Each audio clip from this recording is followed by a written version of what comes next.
For 3 years, the same storm killed my wife every single night. It wasn't real, of course. Not anymore. But my mind didn't care. Every time I closed my eyes, the thunder would start, shaking the little cabin we'd built with our own hands. The rain would beat against the glass like 1,000 tiny fists. And Rebecca would be there, her face pale as a fresh sheet in the flashes of lightning, her breath coming in short, sharp gasps. The baby was coming too soon. The bridge was out. The doctor was a lifetime away in Willow Creek.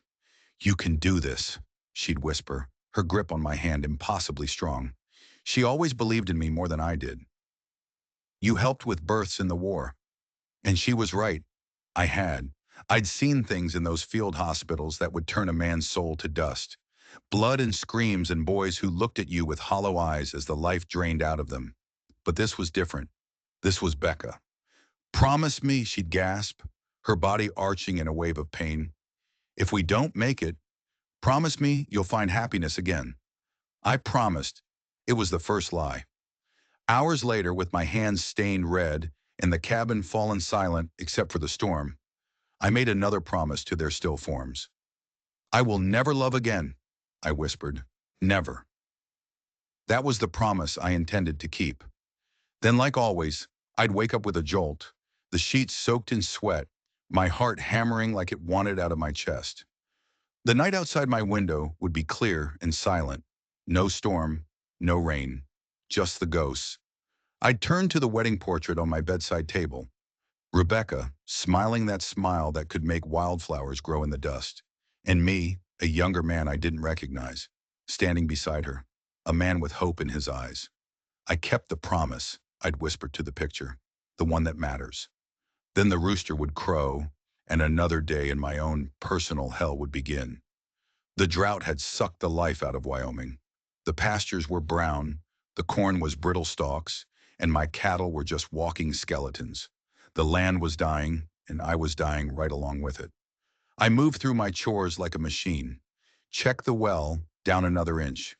Ration the grain, mend the fences. Anything to keep the silence out of my head. "You're killing yourself by inches, sir." I didn't have to turn. I knew that voice. It was deep and smooth, carried all the way from the south. Solomon Reed, the closest thing I had to a friend. At 70, the old man stood straighter than a lodgepole pine, his face a roadmap of a life lived hard but true. He held a broken fence post steady while I hammered. "You sleep at all?" I just kept hammering. The silence was my answer. "That new doctor, Reynolds, says a man needs to talk about his grief," I muttered. Solomon grunted. "Dr. Reynolds says a lot of things. A man shows up after the war with fancy degrees and no past. That man's got stories he ain't telling." We worked in silence for a while. When we were done, he pulled a flask from his saddlebag. "My Rebecca's recipe," he said, "for medicinal purposes. His Rebecca and mine. Both gone too soon. The liquid burned good, a taste of honey and herbs." "She was a healer," I said. His eyes crinkled. "That she was. Had the touch. Some folks called it witchcraft. I called it a blessing." He watched a hawk circle in the empty sky. Then he reached back into his bag and pulled out a folded, yellowed piece of newspaper. He'd circled an advertisement in charcoal. "Matrimonial services. Respectable women seeking husbands on the frontier." "What am I supposed to do with this?" I asked, trying to hand it back. He wouldn't take it. "You need help, sir. This place is falling apart. And you need something to live for besides memories." Anger flared hot in my chest. I made a promise. "My Rebecca's been gone 20 years, he said, his voice gentle but firm as iron. "You think I dishonored her memory by living?" That night I sat at the kitchen table with a bottle of whiskey and a blank sheet of paper. The advertisement lay smoothed out under the lamplight. I looked at Rebecca's smiling face in the portrait on the wall. "This isn't about love," I told her. "It's about survival." Her painted eyes gave no answer. So I dipped my pen in ink and wrote the coldest, most honest letter of my life. I was a rancher. I had land and a house. I needed a partner, a practical arrangement. Beauty not required, youth not desired. My heart, I wrote, is buried with my late wife. I nearly burned it the next morning. But then I saw the thirsty cattle, the withered garden, the endless list of chores that one man alone couldn't handle. I sealed the envelope and rode to town. 6 weeks later, a telegram was waiting for me at the general store. Bride arriving Tuesday, noon train, Abigail Morgan. A knot of ice formed in my stomach. It was real. A stranger was coming. A woman expecting a husband, not a hollowed-out man haunted by ghosts. The whole town of Willow Creek knew before I'd even finished gathering my supplies. Whispers followed me through the store. Sullivan's getting himself a mail-order bride. Poor woman has no idea. On my way out, my path was blocked by the man himself, Dr. Victor Reynolds. He was tall and elegant, with a perfectly trimmed beard and a smile that never quite reached his eyes. He'd come to town after the war, all Eastern refinement and modern medicine. The women loved his manners, the men respected his skill, but something about him always made the hairs on the back of my neck stand up. "Mr. Sullivan," he said, his voice smooth as silk. "Congratulations are in order, I hear." Before I could get away, he brought up another matter. The bank, my mortgage. "They have concerns about your ability to make future payments," he said, steepling his fingers behind his polished mahogany desk. "As it happens, I am an investor in the bank. I could offer you a fair price for your land, enough to give you a fresh start." "My land's not for sale." His calculating gaze lingered. "Wyoming can be unforgiving to a man alone, though I understand you're remedying that situation." There was a hunger in his voice that had nothing to do with land. As I turned to leave, he added, "By the way, I believe we met at Camp Douglas during the war." I froze. He knew I'd been a field nurse. I never spoke of it. The things I saw there were locked away deep. "You have me confused with someone else," I said, and walked out without another word. When Tuesday came, the entire town was at the station, ready for the spectacle. Solomon stood with me, a silent pillar of support. Mrs. Whitfield, the town's self-appointed moral guardian, looked at me like I was something she'd scraped off her boot. Then the train hissed to a stop, and she appeared in the doorway of the passenger car. The whole world just stopped. She was nothing like I'd asked for, nothing like I'd expected. She wasn't a plain middle-aged woman hardened by life. She was young, maybe 25, with hair the color of autumn leaves and eyes the color of a stormy sea. Her face was heart-shaped and delicate, but the sadness in those eyes, it was an ocean deep. A hush fell over the platform. Someone whispered, "Good Lord above." This wasn't a practical arrangement. This was a complication. This was the kind of woman who could make a man forget his promises. This was Abigail Morgan. She walked down the steps with a quiet dignity, her gaze sweeping the crowd until it landed on me. For a second, I felt like I'd been struck by lightning all over again. "Mr. Sullivan," she said, her voice clear and steady, "I am Abigail Morgan." I couldn't find any words. I just reached for her single trunk, and when our hands brushed, a jolt went through me, sharp and unexpected. The whispers started up again as I loaded her trunk. "Too pretty for a man like Sullivan. Running from something, mark my words." She just held her chin a little higher, ignoring them all. The 15-mile ride back to the ranch was a long stretch of dust and silence. She sat straight-backed on the wagon seat, her hands folded in her lap, looking out at the dying land. "It's not what you expected," I said, my voice rough. "I expected nothing, Mr. Sullivan," she replied, her eyes on the horizon. "Expectations are a luxury I can no longer afford." There was a story there, a big one. My letter was specific, I pushed, feeling defensive. "I asked for a woman of mature years." "The agency was aware of your preferences," she said, her voice flat. "There were limited options for immediate placement. And I was in need of immediate placement." "You're running from something," I stated. It wasn't a question. "Yes," she said. "Something illegal?" Her eyes flashed. "No, though some would have you believe otherwise." When we finally crested the rise and my ranch came into view, the weathered house, the patched-up barn, the dust bowl of a garden, I waited for the disappointment to show on her face. She surveyed the whole broken-down mess for a long moment. Then she said simply, "It has good bones." I led her to her room, the small sewing room we'd cleaned out. It wasn't much. "It will do," she said, setting her small handbag on the bed. Then she turned to me, her gaze direct. Mr. Sullivan, we should be clear about the arrangements. You advertised for a wife, but your letter was specific. It's a business arrangement, Miss Morgan, I said. You'll have your room, I'll have mine. We share the work, that's all. A flicker of something, relief maybe, crossed her face. I did not come here seeking tenderness, Mr. Sullivan. That should have been a comfort. For some reason, it wasn't. After she closed her door, I stood in the quiet house, the weight of what I'd done settling on me. I hadn't just hired a housekeeper. I had invited a storm into my home. A beautiful, mysterious storm named Abigail Morgan, with her sad eyes and secrets she wasn't ready to share. And as the sun went down, casting long shadows across the land, I had the sinking feeling that the promise I made to Rebecca was in terrible, terrible danger. The next morning she was up before me. I stepped outside into the pre-dawn cool, ready to start my chores, and there she was on the porch. She was dressed in a simple work skirt, her copper hair braided neatly. "Good morning, Mr. Sullivan," she said, and there was a certainty in her voice, like she'd been on a farm her whole life. "Didn't expect you up so early." "I didn't come all this way to sit idle," she replied, her eyes already taking in the work that needed to be done. Before I could argue, she was heading for the well, moving with an efficient grace that took me by surprise. She helped with every chore, never complaining, never asking for instruction twice. She moved like she belonged there. It was unsettling. "You've done farm work before," I observed over the breakfast she'd cooked, the first real breakfast I'd had in years. "My grandfather had an orchard," she said. "I spent summers there." It was the first piece of her past she'd offered, and it only made me more curious.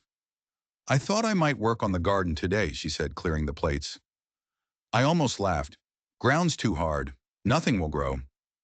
"With respect, Mr. Sullivan," she said, her voice quiet but firm, "soil is rarely beyond redemption." What kind of Boston school teacher talked like that? I rode out to check the north pasture, my mind churning. Her educated speech, her calloused hands, her familiarity with hard work. None of it added up.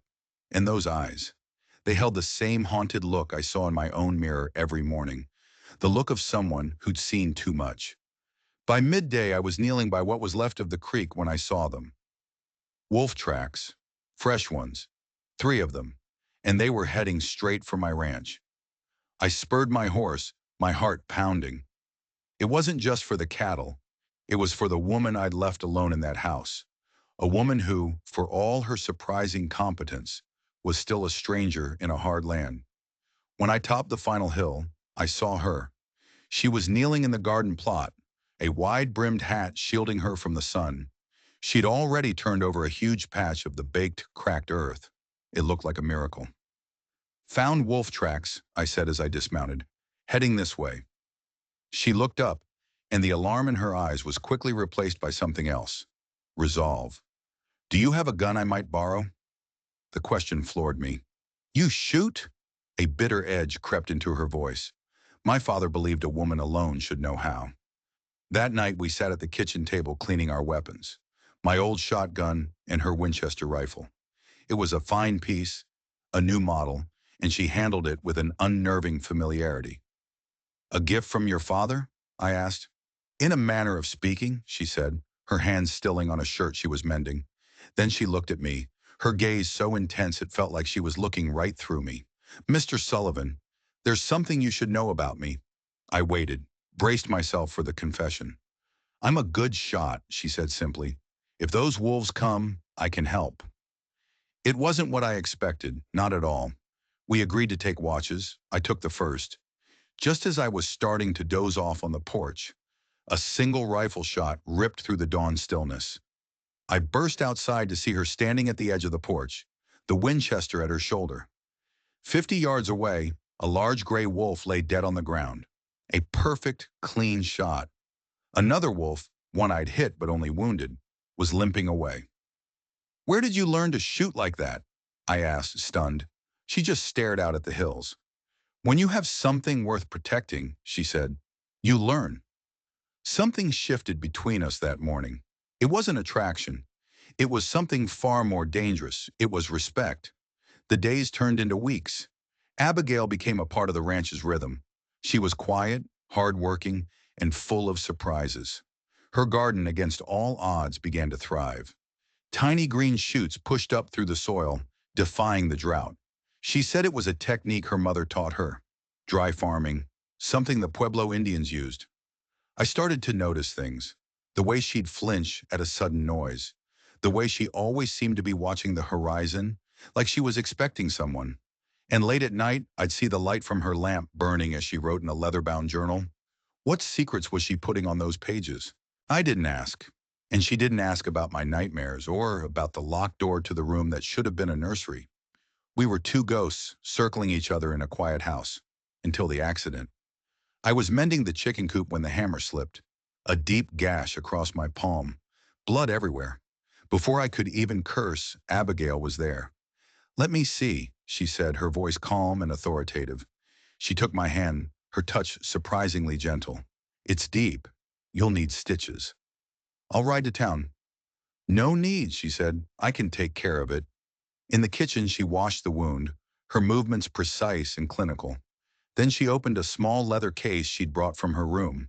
Inside wasn't sewing thread. It was a surgeon's needle and catgut suture. "You've done this before," I said as she started stitching. Her work was neat even, professional. "My mother was a healer," she said, her eyes focused on her task. "She taught me." "A doctor?" "Not officially," she said, a bitter note in her voice. "Women aren't allowed in medical schools." But she knew more than most. When she was done, she wrapped my hand. As she packed her things away, I realized something strange. The bleeding had stopped almost the second she touched me. And the pain, there was almost no pain. "It doesn't hurt much," I said, flexing my fingers. "The shock," she replied, not meeting my eye. "It will hurt later." But it never did. 2 days later, I rode into Willow Creek. My hand was healing at an impossible rate. No swelling, no redness, just a clean, faint line. The town was buzzing about Abigail. Solomon, it seemed, had been telling everyone about her skill with a rifle, her miracle garden. Then I ran into Dr. Reynolds. "Mr. Sullivan," he said, his smile flashing, "I hear your bride is quite the woman. A miracle worker, some are saying." His gaze dropped to my bandaged hand. "Been injured, I see. Did Miss Morgan tend to that as well?" I tucked my hand away. "It's nothing." "Even so," he said, his interest unnervingly sharp. "I'm hosting a small gathering Saturday. I'd be honored if you and Miss Morgan would attend. I have a professional interest in newcomers, especially those with unusual talents." The word talents sent a shiver down my spine. Inside the general store, Mrs. Doyle was full of news. "Dr. Reynolds was asking all about your Abigail," she whispered. "Where she came from, her education, whether she had any special skills." My unease grew. It felt like Reynolds was hunting for something. "And one more thing," Mrs. Doyle added, her eyes gleaming with gossip. "Eleanor Whitfield received a letter about Miss Morgan, from Boston, from a gentleman claiming to be her relative." I went cold. Her past was catching up to her. When I got back to the ranch, I found her in her garden, surrounded by the impossible life she'd coaxed from the dead soil. "We need to talk," I said, my voice grim.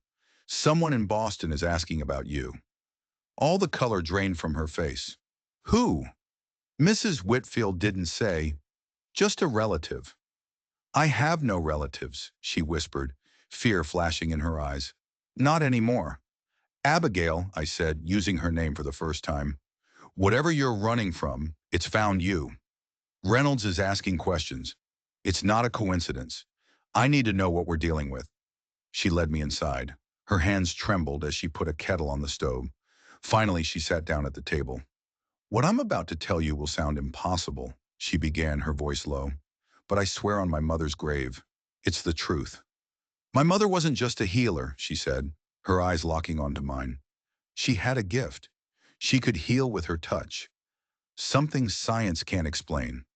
I thought of my hand, the lack of pain, the speed of its healing. "And you have it too." "Yes," she whispered. "I can ease pain. Speed healing, not miracles. Just enough to make a difference." Then the story came pouring out. A story of a mother with a miraculous ability, hunted by a charming, obsessive doctor who saw her not as a person, but a resource to be exploited. A doctor named Victor Reynolds. He'd trapped her mother in a hospital, performing endless tests, trying to extract the secret of her gift. He'd experimented on her until she died, her body broken. They called it pneumonia, Abigail said, her voice shaking with old grief. But I knew. They killed her. After her mother's death, Abigail was sent to her father, a man who saw her own inherited gift as an asset to be sold. He'd arranged her marriage to one of Reynolds' associates, a surgeon named Edward Sinclair. The price was her father's gambling debts. She was to be the next test subject. The night before the wedding, she said, I overheard them. They were going to extract the secret from me, even if it killed me, just like my mother. So she ran. With what little money she had, her mother's medical case, and her father's rifle. She came west, looking for a place to disappear. Your advertisement, she said, a sad smile on her lips. A remote ranch. A man who wanted no romance. It seemed safe. It all clicked into place. The rifle, the medical skills, the haunted look in her eyes. If Reynolds is here, she said, her voice barely a whisper, he knows who I am. And if someone is writing from Boston, I have to leave. Tonight. No, I said, the word coming out stronger than I intended. Running won't solve it. They'll just keep hunting you. What choice do I have? You have me, I said, surprising myself. You're not alone anymore. Then another piece of the puzzle slammed into place. Reynolds's offer to buy my land. His sudden arrival in this quiet corner of Wyoming. It wasn't a coincidence. He invited us to a party, I said. On Saturday. He said he was interested in meeting you. Her face went pale. It's a trap. I know. I stood up, pacing the small kitchen. He thinks he's cornered you. I'm tired of running, Mr. Sullivan, she said, her voice finding a new strength. I am so tired of hiding. Garrett, I corrected her. My name is Garrett. Garrett, she repeated. Then we don't run. We fight. I rode to Solomon's the next morning. When I told him Abigail's story, he just nodded, his ancient eyes full of a deep sadness. I knew it, he said. I saw the look in her, same look my Rebecca had. Then he told me his own story, a story that turned my blood to ice. He'd met Reynolds during the war at Camp Douglas. Solomon hadn't been a patient. He'd been a test subject. Reynolds was conducting private experiments, trying to understand healing, using wounded colored soldiers, men no one would miss. And Solomon's wife, Rebecca, she'd had the gift too. Reynolds had seen her heal a boy who should have died. He became obsessed. He threatened her, tried to trap her just like he'd trapped Abigail's mother. Solomon had helped her escape, and they'd fled west together. He's been hunting people like her for decades. I realized the monstrous scale of it sinking in. He won't stop, Solomon said, his voice grim. A man like that, who believes he's working for the greater good, he'll justify any crime. Then how do we stop him? We expose him, Solomon said, his eyes hardening. Bring his darkness into the light. He led me to an old trunk and pulled out a leather-bound journal. It was his Rebecca's. Inside, she had documented everything. The names of the soldiers Reynolds had experimented on, the dates, the things she'd seen him do. It was evidence. But we needed more. We needed Reynolds' own records, his research from the years since the war. His private study is in his home, Solomon said, locked up tight. The party, the trap was also our only opportunity. When I returned to the ranch, Abigail was waiting. When I told her about Solomon's wife, her eyes filled with tears, but her jaw was set. All these years, she whispered, all these women. Your mother wasn't the first, I said, taking her hand. But if we can stop him, you'll be the last. I'm tired of running, Garrett, she said, her grip firm. Let's end it. That evening, Mrs. Whitfield paid us a visit. She was there to deliver a message. The letter from Boston wasn't from a concerned relative. It was from Dr. Edward Sinclair, Abigail's supposed fiancé. He claims you are his fiancé, Mrs. Whitfield said, her eyes narrowed with suspicion. Abigail didn't flinch. I assure you, Mrs. Whitfield, I have no fiancé. Except, of course, she added, looking at me, for Mr. Sullivan. I moved to stand beside her, playing my part. It was a lie, but in that moment, it felt more real than the truth. Mrs. Whitfield left, confused but seemingly satisfied with the story of a spurned suitor. But we knew the truth. Reynolds was closing his net. Sinclair was on his way. Time was running out. Saturday night, we rode into town. Abigail wore a simple blue silk dress that had belonged to Solomon's Rebecca. She looked beautiful, but there was a warrior's resolve in her eyes. Solomon stayed behind at the ranch, a lonely sentinel waiting for our return. Reynolds' house was full of the town's most important people. The music, the fine clothes, it all felt like a scene from another world. Reynolds himself greeted us at the door, his smile as polished and false as ever. He immediately took Abigail's arm, parading her around the room like a prize. Our plan was simple. She would create a distraction, keeping Reynolds and his guests occupied. I would find his study and the evidence we needed. I waited for my moment. When Mrs. Whitfield pulled Reynolds aside, Abigail gave me the slightest nod. I slipped out of the crowded parlor and down a long, dark hallway. The third door was locked. This was it. Using a small pry bar from Solomon, I forced the lock. The room inside was part office, part laboratory. Papers covered a large desk. Glass cabinets were filled with gleaming instruments and jars holding things I didn't want to look at too closely. I went straight for the desk. Time was short. In a locked drawer, I found it. Another journal. His journal. I flipped through the pages, my hands shaking with rage. It was all there. Decades of monstrous work, his experiments during the war, his discovery of Abigail's mother, and the cold clinical notes detailing how he'd experimented on her until her body gave out.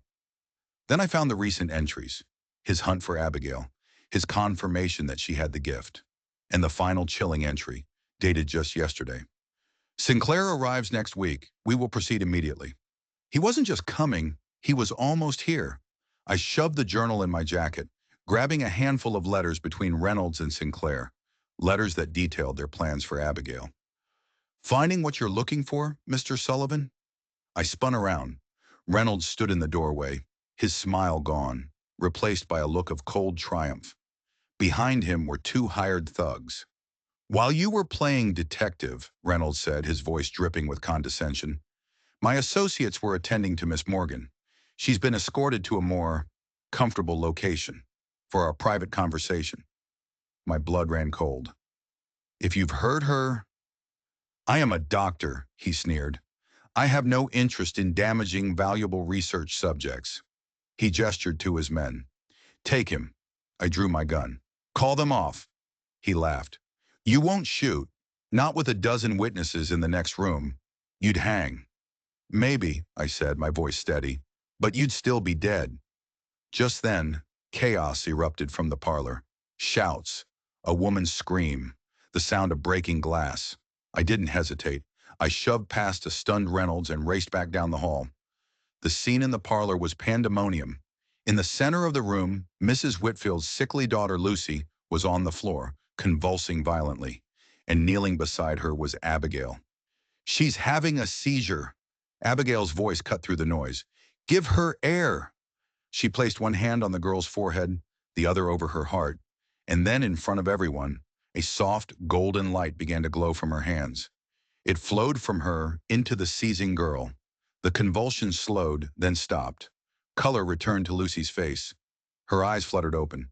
The pain, the girl whispered, wonder in her voice. It's gone. A collective gasp went through the room. Reynolds appeared at my side, his face a mask of fury and absolute fascination. Remarkable, he hissed. Even more powerful than I theorized. It's over, Reynolds, I said, my voice low. Everyone just saw what she is. They won't let you take her. He finally snapped. You fool! He screamed at the astonished guests. She's not a miracle. She's a biological anomaly, a subject for study. She's a human being, I shouted back, holding up his journal. One you planned to experiment on until she died, just like her mother. It's all in here, in your own hand. The mayor stepped forward. Is this true, Reynolds? With the desperation of a cornered rat, Reynolds lunged for Abigail, a syringe appearing in his hand. He grabbed her, pressing the needle to her neck. Nobody move! This contains enough morphine to kill her instantly. The room froze, but Abigail didn't look scared. She looked sad. That's where you've always been wrong, Victor, she said, her voice calm. The gift isn't in our blood. It can't be extracted. The golden glow began to emanate from her again, stronger this time. It spread from her body to his, where he gripped her arm. What are you doing? He demanded, fear creeping into his voice. He staggered back, dropping the syringe. And then before our very eyes, he began to change. His skin sagged. His hair turned white. His hands twisted into arthritic claws. He was aging, decades in a matter of seconds. What have you done to me? He gasped, his voice now a withered old man's quaver. Nothing, Abigail said softly. The gift can heal, or it can reveal. It is revealing what you truly are. A man who has stolen the life force of others to keep himself young. He collapsed to the floor, a withered husk of the man he'd been, babbling for help. The sheriff stepped forward and took him into custody, the monster finally brought to justice. It was over. We rode home under a sky full of stars. Abigail, exhausted, leaned her head on my shoulder and fell asleep. Looking down at her, the moonlight in her hair, I finally let myself feel it. The promise I'd made to Rebecca was broken, but the promise I'd made to their still forms, the one about never loving again, that one had been a lie from the start. A man can't live on grief alone. I knew that now. I love you, I whispered to the sleeping woman beside me. When we reached the ranch, Solomon was waiting, a lamp glowing in the window, a beacon in the night. Home. For the first time in 3 years, it truly felt like home. The next morning, as the sun rose, I stood on the porch. I thought of Rebecca, not with the familiar stab of pain, but with a gentle warmth. She would have liked Abigail. A warm breeze stirred, carrying the scent of the garden. Green things, growing things, reaching for the sun. Life finds a way. They say the West was won with grit and gunpowder. But sometimes it's won with a quiet strength, a hidden light no one sees coming. And what we faced next with Sinclair and the rest of Reynolds' organization would require all the light we could find. If you enjoyed this story and you want to hear more tales of the strange and the unsettling hidden in the shadows of history, make sure you hit that subscribe button and ring the notification bell. You never know what's waiting just over the next rise.